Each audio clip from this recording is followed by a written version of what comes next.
ప్రభు అయిన యేసుక్రీస్తు యొక్క అతి శ్రేష్టమైన నామంలో మీ అందరికి శుభాలు తెలియజేసుకుంటున్నాను.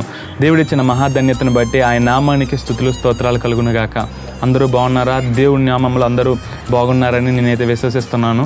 ఎవరికైనా ఏదైనా ప్రార్థన అవసరత ఉంటే కింద కామెంట్ రూపంలో తెలియజేయాలని కోరుకుంటున్నాను. మీ అందరి కోసం నేను ప్రార్థన చేస్తాను. దేవుడు ఈరోజు కోసం ఏర్పాటు చేసిన దేవుని వాక్యం ఏమనగా 1 యోహాను 5వ అధ్యాయము 4వ వచనము. ఇక్కడ చూసుకున్నట్లయితే లోకమును జయించిన విజయము మీ విశ్వాసమే. దేవుడు నామానికి స్తోత్రం. లోకాన్ని జయించిన విజయము దేవుడి మీద ఉన్న విశ్వాసమే.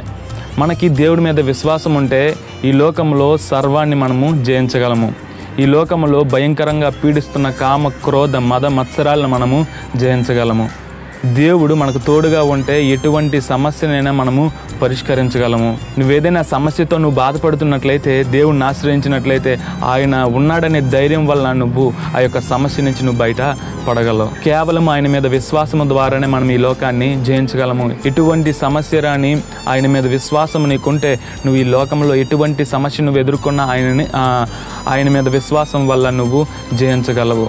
ఆయన మీద విశ్వాసం ఉంటే ఎటువంటి శోధనైనా నువ్వు జయించగలవు.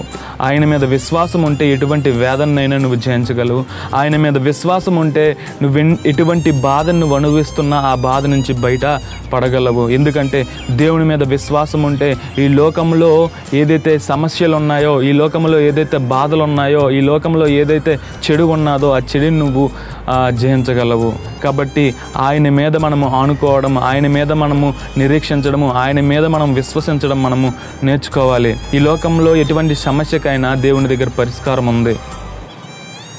పరిష్కారము లేని సమస్య దేవుని దగ్గర ఏమీ లేదు. కాబట్టి దేవుడి మీద ఆధారపడి మనము నడిచినట్లయితే మన జీవితంలో మనము దేవుడిని ఒక భాగస్వామిగా మనం చేసుకుంటే మనం ఎటువంటి సమస్యనైనా మనము పరిష్కరించగలము. దేవుడు అంటున్నాడు, నాకు మొరపెట్టుడి మీకు ఉత్తరం ఇస్తానని దేవుడు అంటున్నాడు. కేవలము విశ్వాసం ఉంటే చాలదండి. దేవుడి మీద నమ్మకము, దేవుడితో మాట్లాడడం మనము నేర్చుకోవాలి. దేవుడు చేస్తాడని నమ్మకం ఉండి నువ్వు దేవుడి మీద ఆధారపడకపోతే ఆ కార్యము జరగడానికి చాలా సమయం పడుతుంది. కానీ ఎప్పుడైతే నువ్వు దేవుని మీద ఆధారపడతావో తప్పకుండా దేవుడు ఆ యొక్క పనిని, దేవుడు ఏదైనా కార్యాన్ని జీవితంలో జరిగిస్తాడు. ఆయన మనకెంతో భరోసాని ఇస్తున్నాడు. ఏమని భరోసాని ఇస్తున్నాడంటే, మనము ఆయన మీద ఆధారపడినట్లయితే ఈ లోకాన్ని మనం జయిస్తాం. ఆయన మీద విశ్వసించినట్లయితే మనం ఈ లోకంలో ప్రతి సమస్య నుంచి, ప్రతి ఇబ్బంది నుంచి, ప్రతి వ్యాధి నుంచి మనము విజయాన్ని పొందుకోగలము.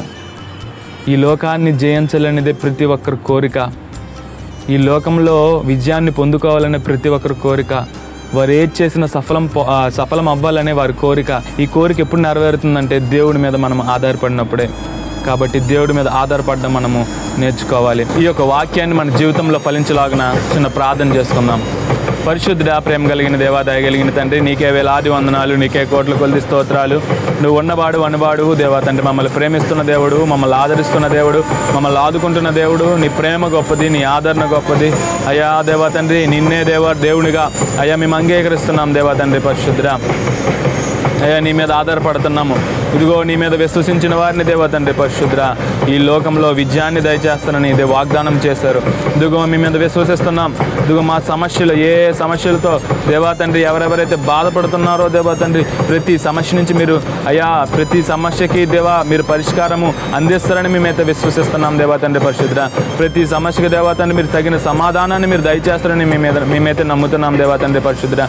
నీకే వేలాది వందనాలు, నీకే కోట్ల కొలది స్తోత్రాలు చెల్లించుకుంటూ నా ఈ ప్రార్థన పాదాల చెంతకు చేర్చుకుంటారని యేసు పరిశుద్ధ నామాన్ని అడిగి వేడుకొని పొందుకున్నాం మా పరమ తండ్రి. ఆమెన్.